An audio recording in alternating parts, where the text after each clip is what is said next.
Aabot sa 136,000 halaga ng ipinagbabawal na gamot ang nasabat sa buy-bust operation ng Orani PNP. 2 drug suspects arestado. Tinutukan niya ni Patrolwoman Jilly Peña.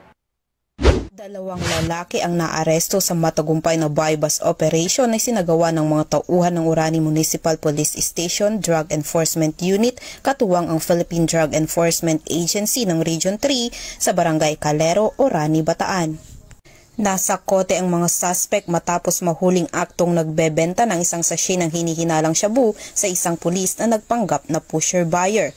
Sa sinagawang protective search, na-recover pa ang 4 na medium-sized sachet ng pinaghihinalaang shabu na may tinatayang timbang na 20 grams at katumbas na halaga na 136,000 pesos. Kasalukuyang nakakulong ang mga suspect sa Orani MPS Custodial Facility habang inihahanda ang kasong paglabag sa Section 5 at 11 Article 2 ng Republic Act 9165 o ang Comprehensive Dangerous Drugs Act of 2002. Ang operasyon ay tugon sa direktiba ni Acting Chief PNP Police Lieutenant General Jose Melencio C. Nartates Jr.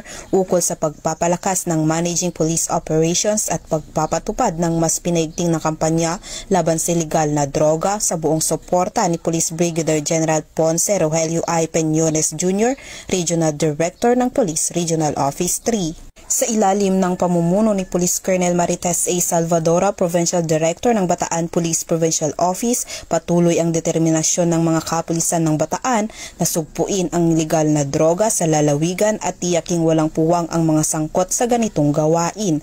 Patuloy rin ang kanilang panawagan sa publiko na makipagtulungan upang mapanatili ang kapayapaan at kaligtasan ng komunidad. Mula dito sa Police Regional Office 3, ako inyong PNN Correspondent, Patrolwoman Jilly Advincula Peña, alagad ng batas, tagataguyod ng Balitang Pulis.